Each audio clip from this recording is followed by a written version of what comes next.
Hello.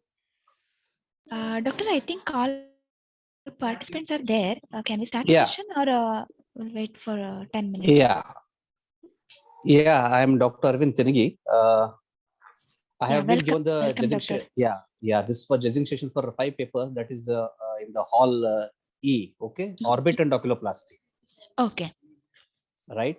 Yes, so, doctor. We can start with the first candidate if they are ready. Okay. Dr. Anisha, I think. Yes, are you there? Yes, Dr. Amisha. Dr. Amisha, are you there? If not, Dr. Shashank. Okay. Dr. Shashank? Yeah, I'm here. Shall I start, sir? Yes.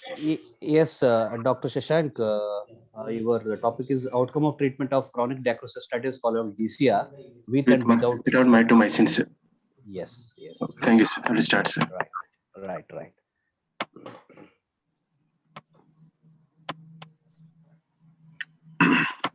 Is it visible, sir? Yeah, it's visible. Good afternoon, everyone. My topic of paper presentation for today is outcome of treatment of chronic dacryocystitis following DCR with and without use of mitomycin C. My chief author, Dr. Manjunath, sir, and presenting author myself, Dr. Shashank Shekhar. Introduction. Chronic dacryocystitis is defined as the chronic inflammation of the lacrimal sac, most commonly to the obstruction of nasolacrimal duct. The condition is usually unilateral and usually affect two age groups, infants congenital and adults being acquired. Treatment of choice for chronic dacryocystitis is dacryocystorynostomy, that is DCR, which is to bypass the obstructed nasolacrimal duct for along tear drainage into the nasal cavity directly from the lacrimal sac by creating anastomosis between the lacrimal sac and the nasal mucosa via the bony ostium into the middle meatus. The probability of the failure of surgery is due to ostium occlusion from membrane or synecdoche formation between the ostium and the middle terminates. This can be prevented by the use of MMC, which is an anti-proliferative agent. Objective being the first to study the various modes of presentation of chronic dacryocystitis, and second to study the effect of mitomycin C in preventing failure of DCR. Material and methods. Source of data. Patient is chronic dacryocystitis presenting to the ophthalmology outpatient department, Bapuji Hospital and Chegetari Hospital attached to JJ Medical College, Davangere. Study design, interventional, prospective, and comparative type. Sample size, 50 patients who fulfill the inclusion criteria and exclusion criteria and gave informed consent willingly were included in this study. Inclusion criteria, age more than 20 years, epiphora due to nasolacrimal duct or common canalicular blockage, medically fit for surgery, and regurgitation of discharge from opposite punctum. Exclusion criteria, symptoms of acute dacryocystitis, bleeding disorder, patient is uncontrolled comorbidities, and secondary DCR. Coming to methods. After obtaining the informed consent, patients randomly allotted into two groups, DCR with mitomycin C group 1 and conventional DCR, that is group 2. 25 patients allotted in each group.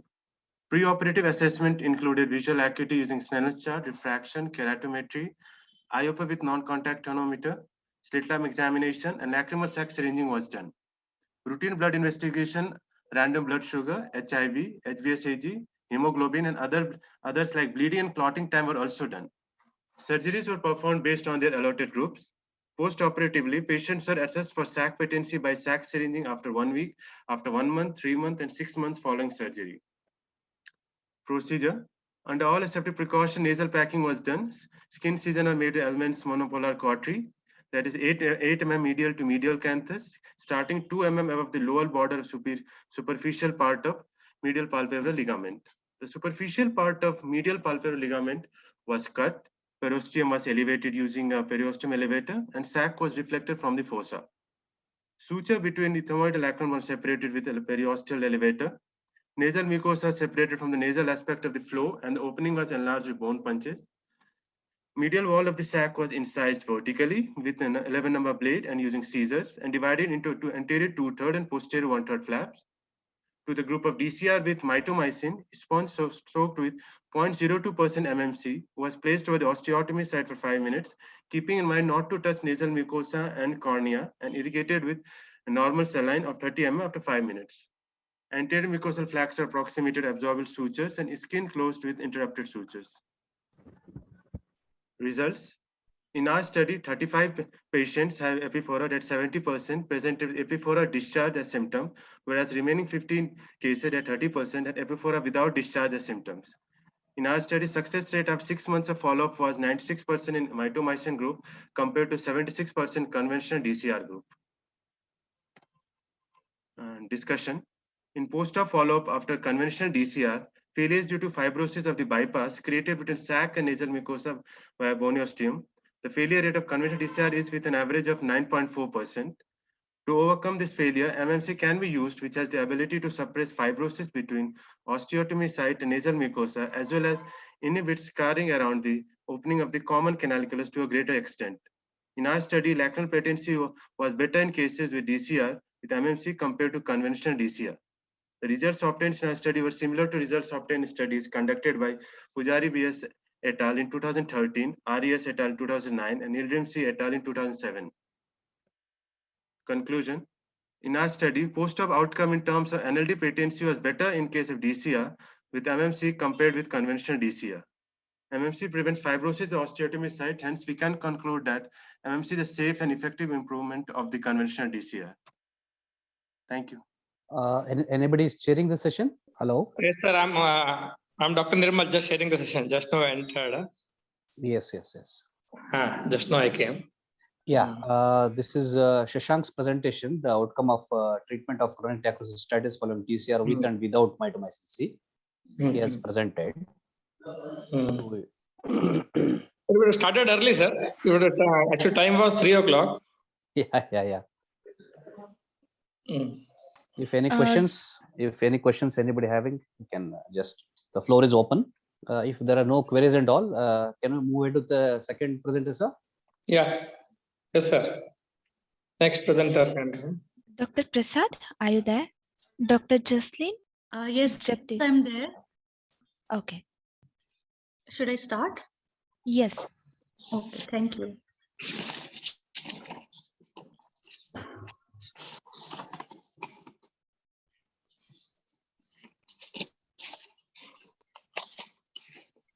Good afternoon, everyone. I am presenting a case of right eye myxoid liposarcoma, which presented with abaxial proptosis. Malignant liposarcoma is a soft tissue malignancy. It is the most common soft tissue malignancy which we see. The incidence is 15 to 18% amongst all malignant soft tissue tumors.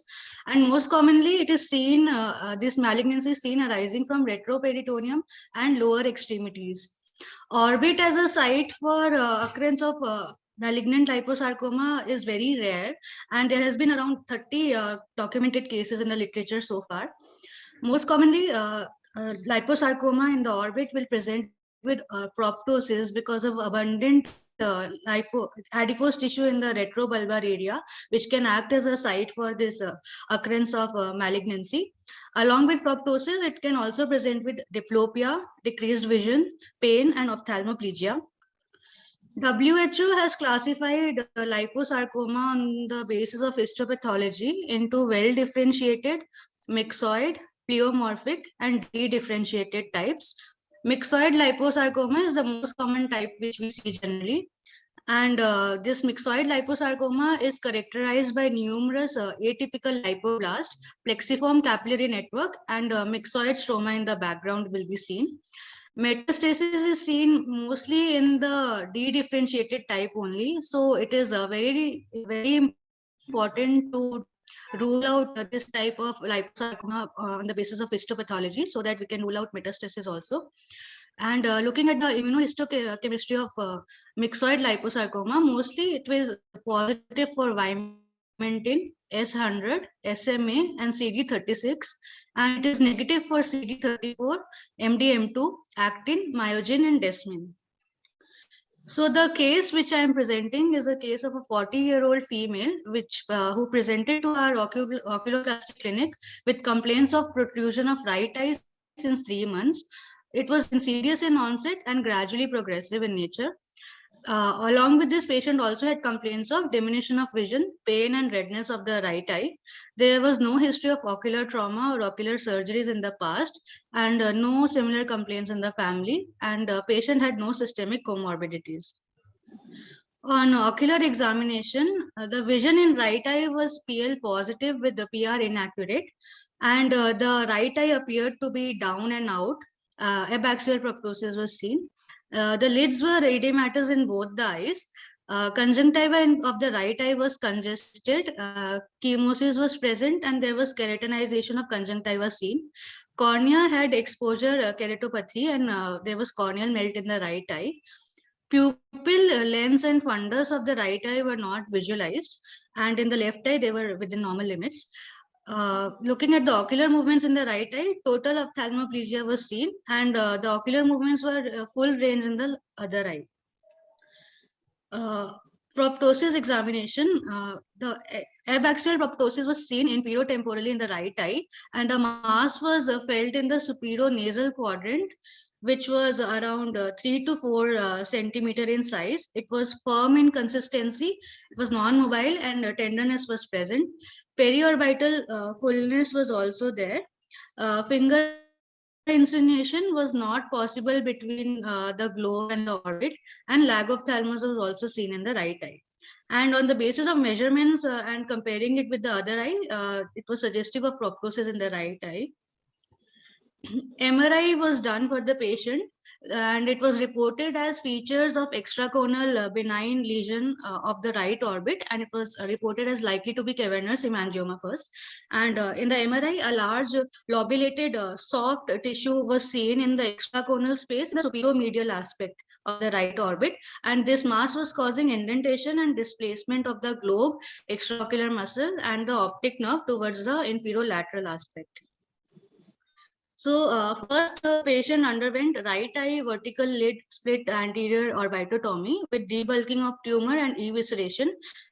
And histopathological impression came out to be, was showing numerous atypical lipoblast, and they reported it as difficult to rule out liposarcoma. So based on this report, right eye exentation was done again, and specimen was sent for histopath and molecular studies. The histopathological impression was of Mixoid Liposarcoma, which was seen infiltrating the circumferential resected margins. And on immunohistochemistry, the specimen was positive for SMA, CD99, and vimentin, and negative for desmin, CD34, S100, and MDM2. Based on this and correlating morphology with the IHC, the features were consistent with Mixoid Liposarcoma of the right eye.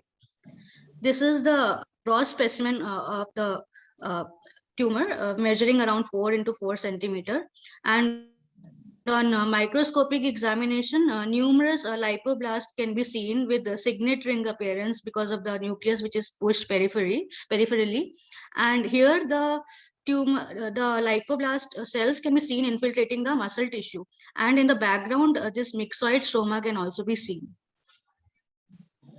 After the surgery, the patient received 6 cycles of chemotherapy with adriamycin and endoxin under surgical oncology department. Patient had a recurrence also of the neoplasm after 7 months, and she again underwent wide local excision of the tumor under surgical oncology department. So as we can see, the clinical diagnosis of malignant liposarcoma is very difficult, and CT MRI is also essential for the evaluation of tumor, but a definitive diagnosis is made only by histopathological examination and molecular studies.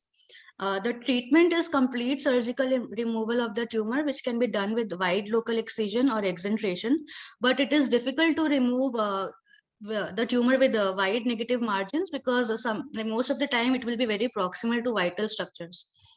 Role of post-operative chemotherapy and radiotherapy is controversial because it has been reported that chemotherapy and radiotherapy, it decreases the rate of local recurrence, but it does not modify the overall survival or rate of metastasis. And recurrence is also seen in most of these cases. So concluding my presentation, this case illustrates the challenges in the diagnosis and management of lipomatous orbital neoplasms and emphasizes the importance of molecular studies in establishing accurate diagnosis. Thank you. This is Dr. Jaslin, right? Yes, sir. Any queries from anybody? No, sir. Yes. Sir, you can call the next speaker. Okay. Dr. Surabhi, Dr. Surabhi, Dr. Anisha, Dr. Sarah, are you ready to present the presentation? Yes, ma'am. Okay. Yes, Dr. Sarah, you can go ahead. Sharing the stop, it's showing, sir. Hello, ma'am. Yeah, reshare again, reshare again. Yeah. Yes, it's seen now. Your screen is seen. Go to your presentation. It came, ma'am. Yes, it can be seen. Put it on slideshow and we'll start then. Good afternoon, everyone. I am presenting a study to determine if there is a correlation between the morphology of arcus senilis with dyslipidemia. Introduction. The sedentary lifestyle of population has resulted in increased incidence of dyslipidemia and cardiac disease. Dyslipidemia affects people with high morbidity and mortality. Coming to morphology of arcus senilis, the corneal arcus is a white ring-like deposit which is located in the periphery of the cornea in the stromal layers. The clear zone between the arcus senilis and the limbus is called lucid interval of Bow. The corneal arcus is easily accessible during a general clinical examination performed even by a non-ophthalmologist. It may have an importance as a clinical biomarker for systemic abnormalities and diseases such as dyslipidemia, hypothyroidism, and diabetic mellitus. Objective of the study: to evaluate the morphology of arcus among the patients of arcus senilis, to correlate the morphology of arcus senilis with dyslipidemia. Source of data: the study was conducted among the patients in WIMS and RC. Study design is simple random sampling. Study area is the Department of Ophthalmology at WIMS and RC. Study duration is 6 months. Inclusion criteria: patient of age group of more than or equal to 18 years, including both genders, who are willing to participate and giving consent. Exclusion criteria: patient with any other corneal pathology. Materials and methods used: proper informed consent was taken from each participant before starting the study. This study was conducted to determine if there is a correlation between the morphology of arcus senilis with dyslipidemia. 50 patients having arcus senilis were requested to perform lipid profile and parameters of arcus were studied, like extent of circumference, width, and depth. Statistical analysis: plan for data analysis. Data will be entered into the Microsoft Excel data sheet and will be analyzed using SPSS2 version software. Categorical data will be represented in the form of frequencies and proportions. Continuous data will be represented as mean and standard deviation. Logistic regression will be used to test the correlation. P-value of less than 0.05 was considered as statistically significant. Coming to the correlation, when we have taken the patients between the age 41 to 50, we have seen how many patients was having arcus. So as we see in this, the patient with when the age increases from 60 years, the patient with arcus was 25 with a percentage of 50, compared to the below age group of 41 to 50, the percentage was 20. And coming to the gender correlation with the cases of arcus, the male was having 36 among 50 patients. 36 patients was having arcus relating to 72%, and females were having 14 relating to corresponding to 28%. Coming to the correlation with cholesterol and cases of arcus, the borderline high, that is 200 to 239, the patients with 10 and the percentage was 20, and high value, that is 240, the cases were 32, corresponding to 64 cases. DLDL, the cases with arcus with more than 30 was 26, corresponding to 52%. And coming to the triglyceride, the patients with borderline of 150 to 199 was 8 corresponding to 16 cases, and high of 200 to 499 was 6 cases corresponding to 12, and very high of more than 500 was 30 cases corresponding to 60%. Coming to LDL, the cases with ARCUS and percentage, the LDL which was high among 160 to 189 was 9, and percentage was 80, and very high which was more than 190 was 18 corresponding to 36. Comparing the patient of ARCUS with xanthelasma, there were 5 patients corresponding to 10%. Coming to results, the total of 50 patients were included in the study. Results were analyzed and it was concluded that ARCUS senilis was correlated with lipid profile. ARCUS morphology is proportional to triglyceride with 60% and LDL with 40%. ARCUS morphology width is proportional to VLDL with 52% and cholesterol 64%. ARCUS morphology is proportional to xanthelasma in 10% cases. However, there is controversial reports regarding the association of lipid metabolism. The corneal ARCUS consists of cholesterol, phospholipids, and triglyceride. Tissue necrosis and atrophies are not present, and the entire process appeared to be deposition of lipid substances from the bloodstream. Lipids are found extracellularly in the corneal stroma in the hourglass pattern. Coming to conclusion, fasting serum triglyceride is one of the accurate indices of functional status of lipid metabolism, was raised in 70% of cases, suggesting a strong correlation between impairment of lipid metabolism and incidence of corneal ARCUS. Thus, ARCUS senilis is better indicator than xanthelasma for dyslipidemia associated with IHD and CAD in my study. These are my references. Thank you. Sarah, Yes, your ma'am. paper is in oculoplasty session or it's in miscellaneous session? It is in miscellaneous, ma'am. Okay, Shambhavi, can you just check, is this for this session only? Yes, ma'am. Is this Yes, ma'am. Yeah. Both the topic are two topic Yeah. also is there, okay? ma'am. The Excel Both- which is both- being both sent are to there. us doesn't have that. Ma'am.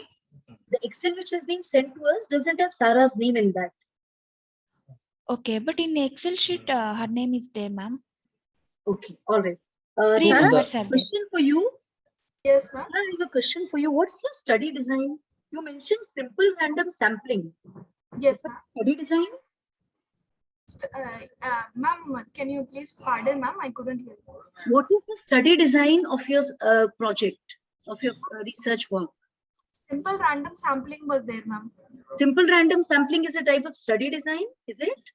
Also, your entire statistical analysis, have you done it for the purpose of the study or are you going to do it in future? For this study, I've done it, ma'am. This study. Because your whole slide said you will be doing it. So I'm not sure if you've done it or not. Yes, ma'am. Have you done statistical analysis for this study? Yes, ma'am. You need to go back and look at your slides. It says you will be doing it, not that you have done it. No, ma'am. Sorry. I have already done this, ma'am. Okay. Also, your conclusion, which says there, it's a better indicator, ARCUS than xanthelasma, for dyslipidemia associated with IHD or CAD. Where have you compared the data with IHD or CAD in your study? Ma'am, actually, dyslipidemia is a risk factor for this diseases, ma'am. So to know the dyslipidemia, we can say that ARCUS senilis is a good indicator, I mean to say, ma'am. No, Sarah, it's not a conclusion from your study, okay? You need to relook at the way you're concluding your study, okay? Okay. All right, over to the other judges, please. Sarah, if you look into the references, Yes, sir. yeah, there are only few references which, because in the previous textbooks of ophthalmology also, xanthelasma has been proved to be one of the co-finding in case of your ischemic heart diseases or hypercholesteremia, etc., etc. Yes, sir. So we don't have any evidence in the, ophthalmic textbooks saying that ARCUS senilis, it is referred as it's a degeneration of the cornea. In fact, it is classified as a degeneration of the cornea, elastoid degeneration, but we are yet to prove it. It is secondary to any hypercholesteremia or this thing. This is what is our observation. Anyhow, your presentation was okay. Thank you. We'll go to the next speaker. Okay, doctor. Dr. Jitin. Yes, ma'am. You can go and present. Yes, ma'am. Good afternoon, everyone. My name is Dr. Jitin Suresh, and my paper presentation is about a case report of an unusual cause for bilateral lacrimal gland mass. The chief author is Dr. M. Gurudat Kamath, professor of Kasturba Medical College, Mangalore. Co-author is Dr. Tina Madronka, assistant professor, Kasturba Medical College. And the presenting author is myself, Dr. Jitin Suresh, PG student at Kasturba Medical College, Mangalore. Please don't disclose your identities of the institutes and all. I think the instructions have been given. Oh. You should not. Sorry, sir. Apologies. Okay. Abstract. Lacrimal gland disease is usually a unilateral process, and there is a variety of underlying etiologic factors for it. But a very minority of cases demonstrate bilateral disease at presentation, and it constitutes a distinct clinical entity. Hence, we report a case of bilateral enlargement due to IgG4 related inflammation. A plain MRI of the orbits showed bilateral lacrimal gland enlargement with swelling of both upper eyelids involving the extracorneal compartment. Histopathological examination confirmed the diagnosis of the inflammatory condition in favor of IgG4 related disease, which is a rare clinical entity and even more rare when bilaterally present. Coming to the case report, a 60-year-old female presented with right eye upper eyelid swelling since 1.5 years. It was insidious and gradual in onset and progressed to the present size and was associated with drooping of the right upper eyelid. She is a known case of hypertension and was on treatment and is on treatment since 3 years. History of left eye cataract surgery was done 2 years back. On examination, inspection of the swelling showed visible of the right upper eye showed a visible mass superolaterally with upper lid fullness and with severe ptosis.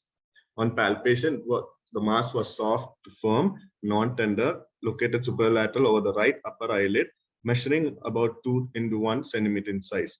A finger could be insinuated between the globe and the orbit, and all the orbital margins were palpable.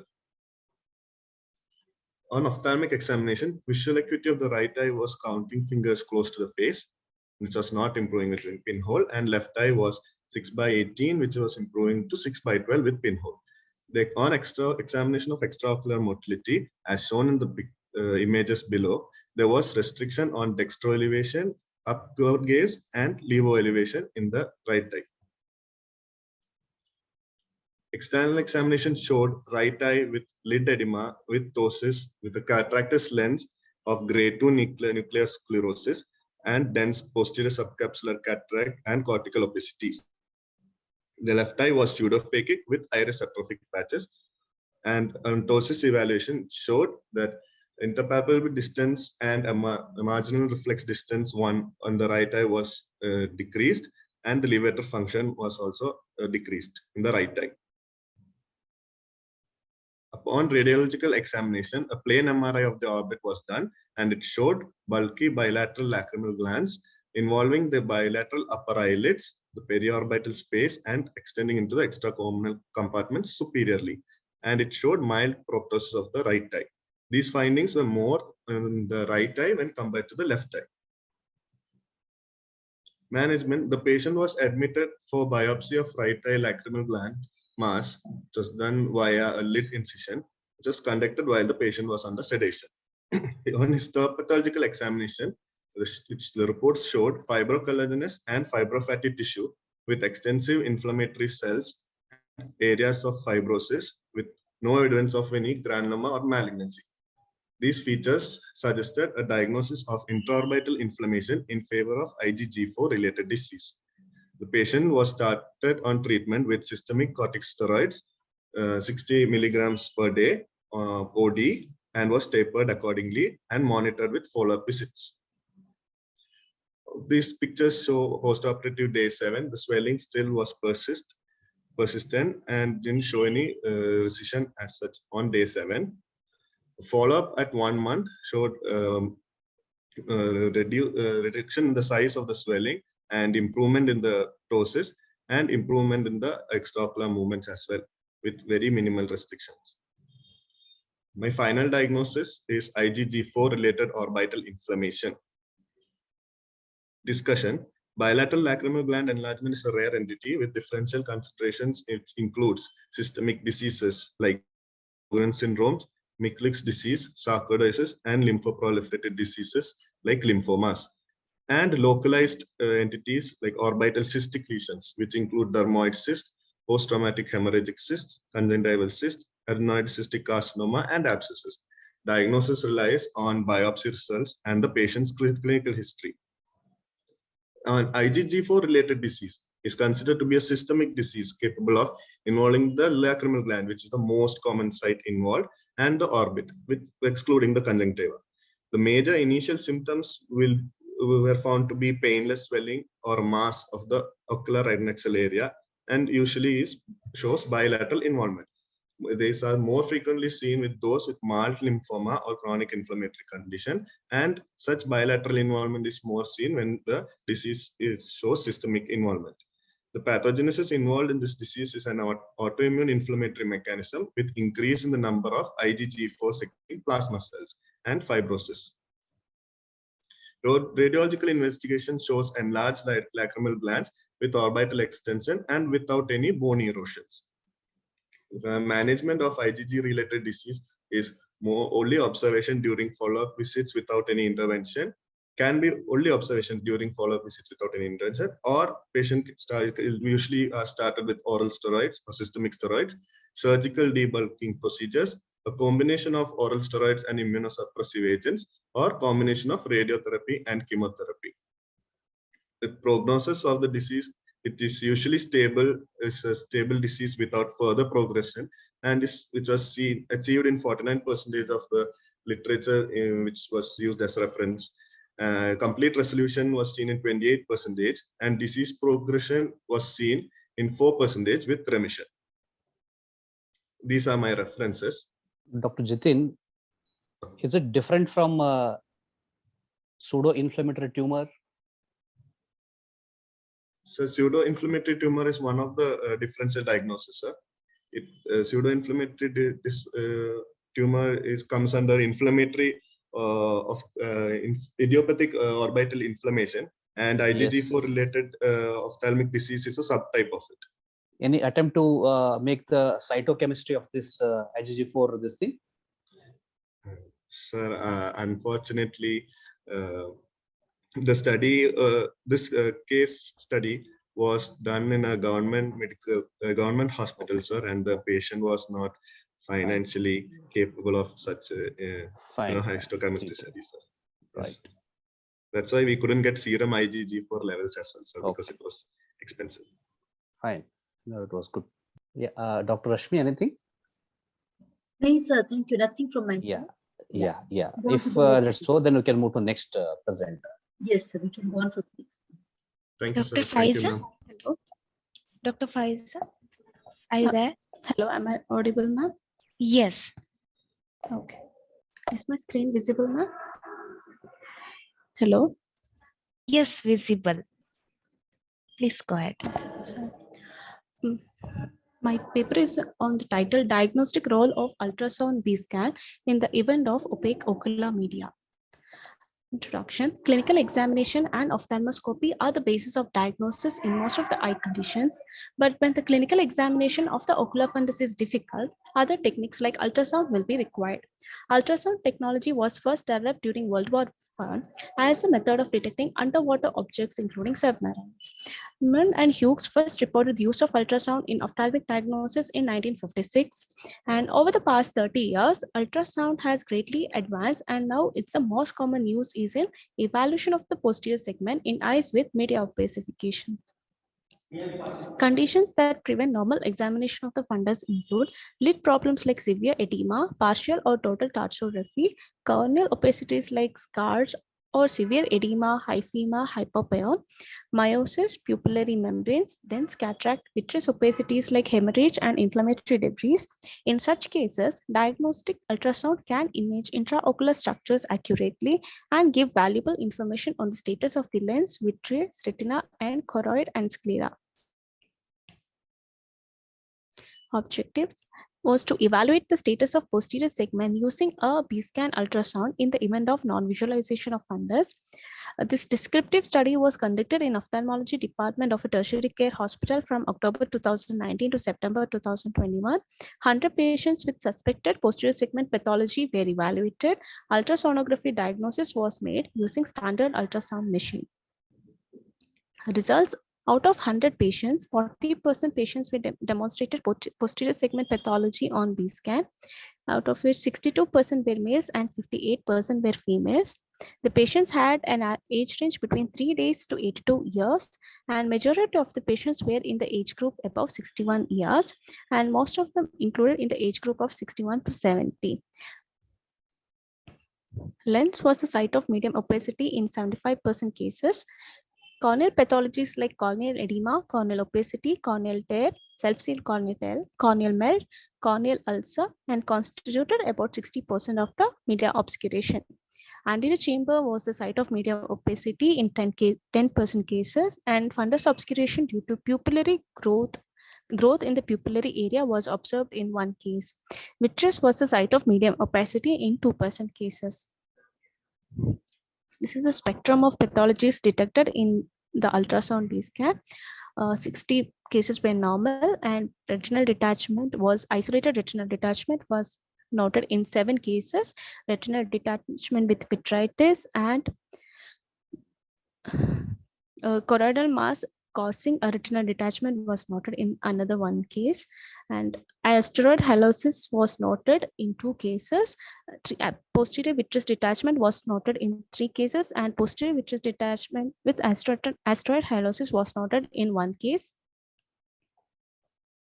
And there were 2 cases each of posterior dislocated IOL, posterior dislocated crystalline lens, and posterior dislocated nucleus post cataract surgery, 1 each.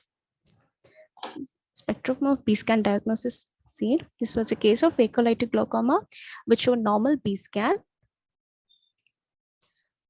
And this again Morganian type of cataract, which showed a posterior staphyloma, and mature cataract, which showed posterior vitreous detachment with asteroid hyalosis. So another mature cataract, which showed posterior vitreous detachment. Case of traumatic cataract, which on B-scan showed retinal detachment. This was a case of hyphema post-trauma, which on B-scan showed choroidal detachment. Another case of trauma with hyphema, which showed vitreous hemorrhage. This was post-trauma because of there was dislocated lens. And corneal edema post-surgery. Dislocated IOL was noted on B-scan. And in media was hazy due to intense anterior chamber reaction. On B-scan, it showed vitritis suggestive of endophthalmitis, and the case of granulomatous uveitis showed exudative type of retinal detachment.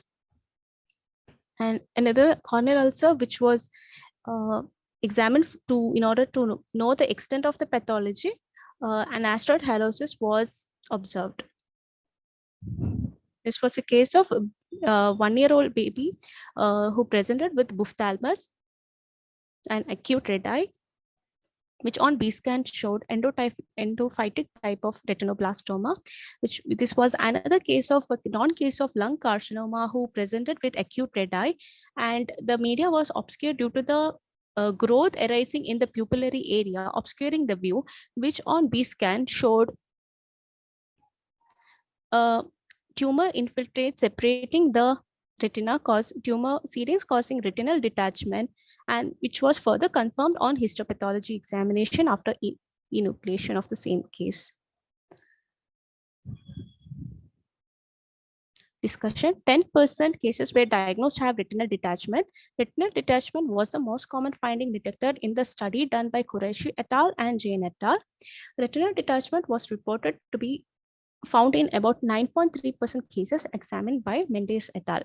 Posterior vitreous detachment was observed in 4% in our study. The relative prevalence of posterior vitreous detachment has shown variation in various reports.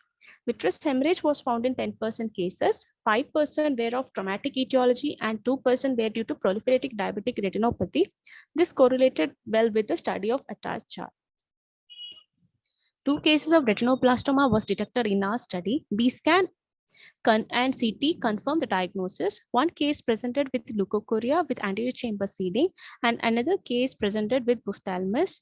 B-scan not only helped in the diagnosis, but also in determining the extent of spread of retinoblastoma and thus its accurate staging.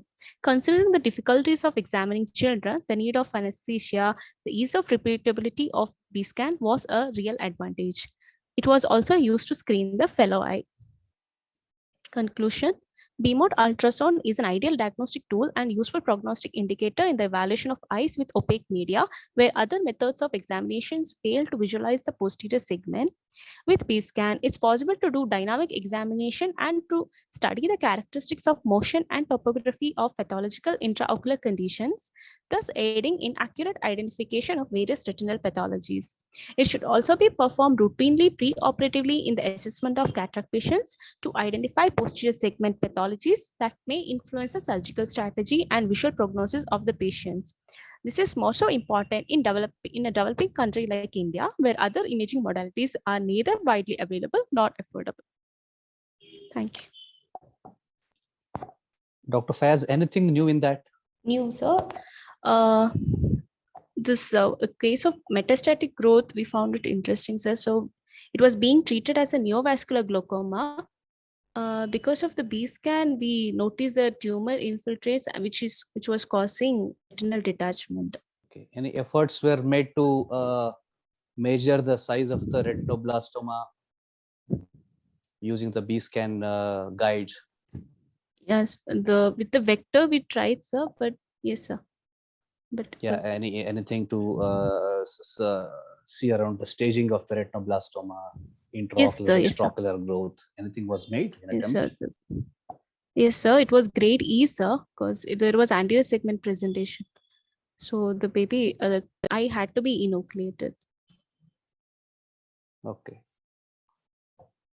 We agree that it is a useful tool, but the other latest gadgets like your CT scan and MRI, they have overtaken B-scan. But it is important to have a B-scan, you said, in case of at least a basic eye hospital, at least to diagnose it. Okay. Okay. Thank you. Thank you. Thank you, sir. Thank you. No questions from my side. Dr. Surabhi, Dr. Anish, Dr. Surabhi. Ma'am, ma'am, it is not opening 1 minute, no? Okay. Dr. Gururaj? Guru Prasad. Yes, ma'am. Yes, yes. Am I audible? Yes. Yeah. Good evening, everyone. My name is Guru Prasad. My paper is on vision loss in COVID-associated mucormycosis. Coronavirus infection, coronavirus disease caused by severe acute respiratory syndrome, has been associated with wide range of opportunistic bacterial and fungal infections. Orbital and nasal findings are the most common presenting symptoms and signs. Orbital involvement may include loss of function of second, third, and fourth and sixth cranial nerves with proptosis, ptosis, chemosis, diplopia, orbital pain, central retinal artery occlusion, related pupil, and loss of vision. Diplopia may appear due to palliacy of motor nerves or intraorbital extension of the infection and involvement of ocular muscle. Retrobulbar extension of the procedure may lead to decreased vision or blindness due to optic nerve injury or retinal artery occlusion. Progressive extension of necrosis into brain can lead to cavernous sinus thrombosis, exophthalmos, complete ophthalmic vision, papilledema. Objective of my study is to determine various causes of complete visual loss in COVID-associated mucormycosis. Source of study is a prospective cross-sectional study of the diagnosed COVID-associated mucormycosis with vision loss at tertiary care center. My sample is a total of 62 patients. Study period is between May 2021 to August 2020. My inclusion criteria include clinical and microbiological, radiological confirmed case of COVID-associated mucormycosis with complete visual loss. methodology after obtaining institutional ethical committee clearance, cases were selected as per the inclusion criteria mentioned above and written informed consent will be taken. All patients with complete visual loss are subjected to detailed history, general and systemic examination, ocular examination including ocular involvement in COVID-associated retinal cerebral mycosis. Dilated fundoscopy was done. Relevant microbiological and radiological investigation was done. Come to the gender distribution. Out of 60 to 46 patients were male and 16 were female. Laterality, 60% of them had lost vision in right eye, 35% had lost vision in left eye, and 5% of them lost vision both eyes. We used a handheld 20D lens with camera to see dilated fundoscopy. This is one case of CREO. Among the causes, almost 70% of the patients had lost vision due to central retinal artery occlusion, and 22% of them had lost vision due to ophthalmic artery occlusion, and 2 patients had disc edema. Coming to discussion, the sudden onset of painless vision loss in myxomycosis is due to occlusion of central retinal artery. Sudeep Acharya et al. Reported a case of CRO second to COVID-19 as it causes hypercoagulability state. And CRO is a rare manifestation of ROCM with an incidence of 16 to 20%. It is attributed to direct infiltration of central retinal artery by angioinvasive fungal infection from the orbit. In the study, the cause of vision loss, we have seen increase in incidence of CRO around 45 patients, probably due to combined effect of hypercoagulable state and angioinvasive function. Rao et al. Reported a case of orbital infarction syndrome secondary to COVID-associated ROCM, where vision loss was due to isolated ophthalmic artery occlusion. In our study, we observed 15 of them had pale retina without cerebral spot, probably due to ophthalmic artery occlusion. And we observed 2 patients with disc edema. In our study, we conclude that the most common cause of complete loss of vision in COVID-associated myxomycosis is due to central retinal artery occlusion, followed by ophthalmic artery occlusion. These are my references. Thank you. Any other variations you could find? Few cases had retrobulbar neuritis, probably we didn't. Did you find any patients with presentations like endophthalmitis? Yes, sir, few cases, but we couldn't diagnose properly because they were in COVID wards. We didn't have proper. Yeah. Because we could find 2 or 3 cases. Yes. Presented with endophthalmitis. But since they were in COVID wards, we couldn't completely evaluate the patient, and correct. And the mortality was right. The microbiological this thing exams couldn't be done, but on B scan and all it was proved. Yes. Or even the MRI also, MRI orbit was done.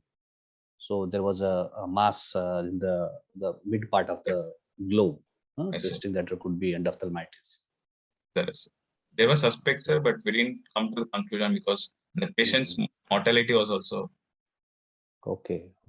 Can you elaborate something about the management? How did you manage these patients? Sir, few cases we did exentation, sir, with who didn't have intracranial involvement majorly, and few cases before they lost their vision, we tried with retrobulbar amphotericin, 6 doses. Yes. 6 doses were given. What was this thing? Prognosis with your TRAMP, that is retrobulbar. There was significant increase in improvement with retrobulbar if they had vision more than 3 meters almost. We began for 6 doses almost. We began almost for 200 patients. Okay, but couldn't do anything for CRO. We couldn't do anything for CRO. If PL negative patients, we didn't go with retrobulbar amphotericin. Right. Good. Thank you, sir. Dr. Rashmi, anything? Thank you. No questions, but a good, very relevant work, and do publish what you have done. Yes, sir. Yes, the more data we add, the more it helps all the practitioners, right? Thank you. Thank you. Can you move to the next presenter? Yes, doctor. Dr. Anisha, Dr. Surabhi. They are not there, or? Surabhi is there. Yeah, I think she should start, Surabhi. Yeah. I think she's just logged in. She's not been responding. Are you there, Dr. Surabhi? Yes, Doctor. Surabhi is there. Surabhi, audio is connecting. Surabhi? Yeah, go for slideshow this thing. Norm. Okay, sir. Slideshow. I'm presenting a case of endogenous panophthalmitis with orbital cellulitis simulating mucormycosis. Introduction. Panophthalmitis is acute suppurative inflammation and necrosis of stretches of eyeball and including the all outer course, sclera and tenon's capsule. Endogenous panophthalmitis is a rare and its occurrence with orbital cellulitis is very uncommon and is a potential blinding condition. Endogenous endophthalmitis occurs in approximately 5% of end of cases and indicates the hematogenous spread of infective agents from the another site in the body. Incidence of endogenous endophthalmitis in bacterial patients is 0.06 to 0.44%.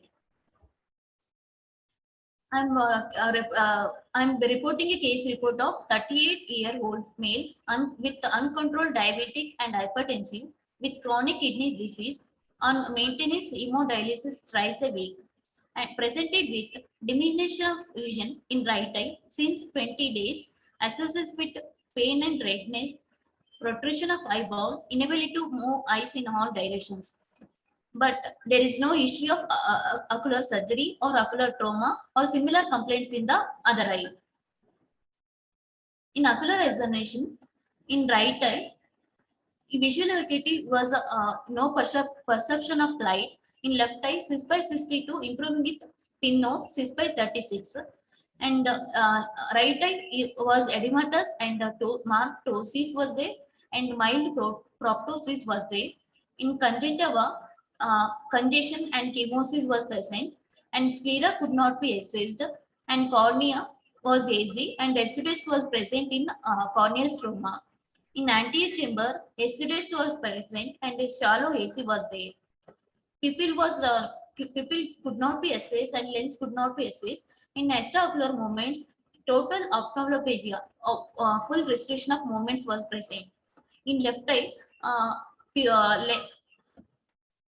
cornea and anterior chamber and pupil, everything was normal, but lens was immature cataract grade 2 was present. Extraocular movements was normal. Coming to fundus examination, in right eye, media was hazy, but due to that fundus not examined, and B scan it was showing T sign suggestive of panophthalmitis. In left eye, we are seeing and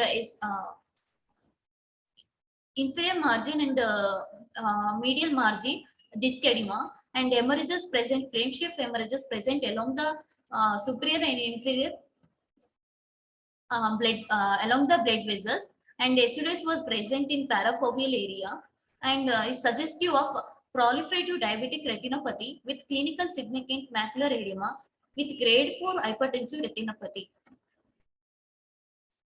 Coming to investigation, in blood investigation, hemoglobin was 13.8 and WBC count, total cell count was 13,200 and platelet was 1.24, urea and creatine 86 and 4.3 was there, and serum electrolytes 143 and 4.3. LFT was normal, but blood culture remains sterile after the examination, and urine culture came positive for Klebsiella species.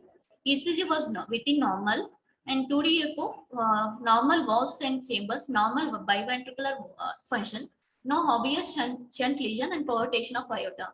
In CT orbit with brain and with PNS was suggestive of inflammatory changes in the preseptal and retrobulbar spaces of right eyeball, suggestive of right eye orbital cellulitis.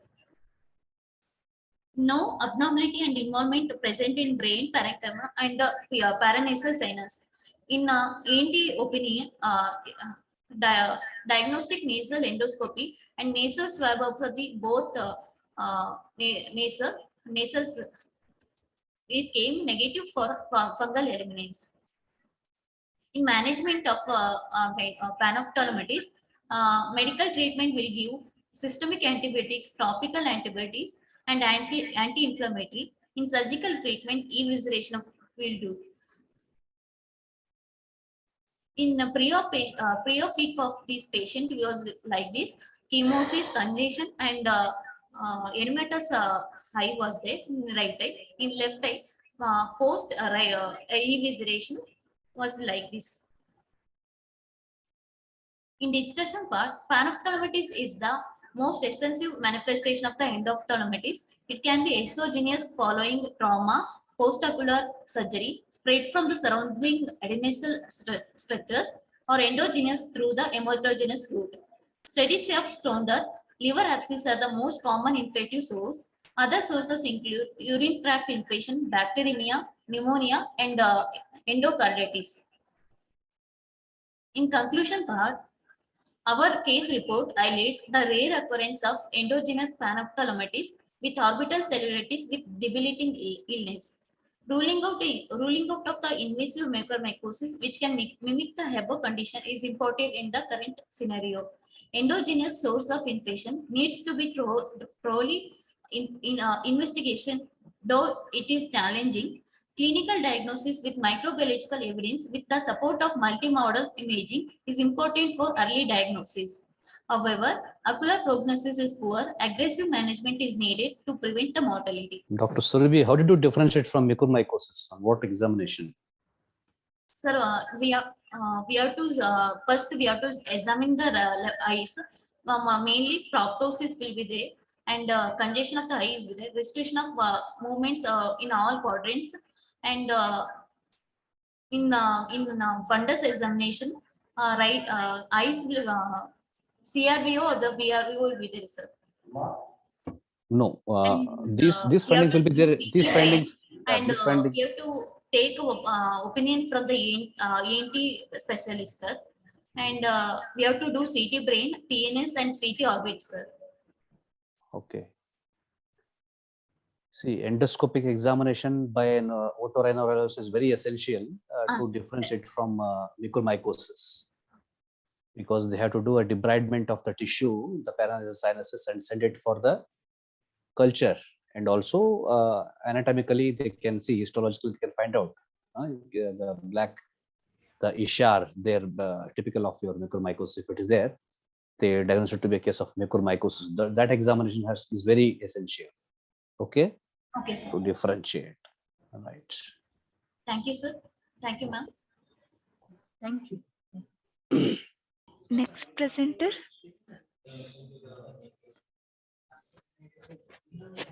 Shilpa.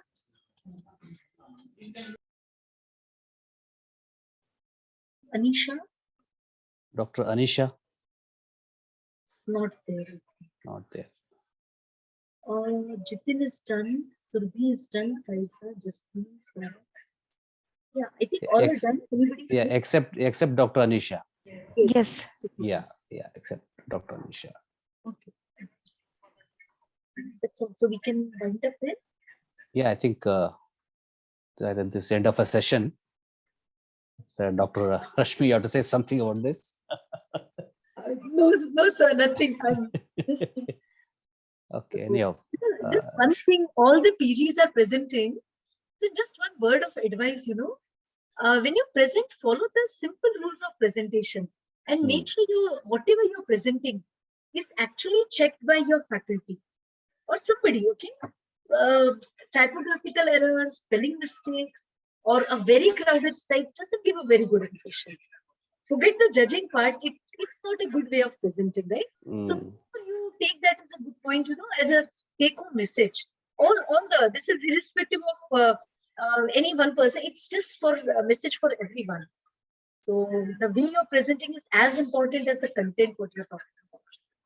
Okay. I think the instructions have been given by the QoS Scientific Society. Yes, sir. I think there should not be any revelation of the identity of the institute or the authors. Okay. Exactly, sir. So because it's going to influence the the judging system, so that has to be there. Yeah. Anyhow, good session. We should thank the organizers, Dr. Ilan and the team for giving us an opportunity. Myself and Dr. Rashmi, thankful to the QoS. Thank you so much. I think we have to mail this. Is it? Yes, sir. We have to mail it. Yeah, we have to mail it. Thank you. Thank you so Thank much. you. Thank you so much. Thank you, Nice everyone. meeting you. Bye. Thank you.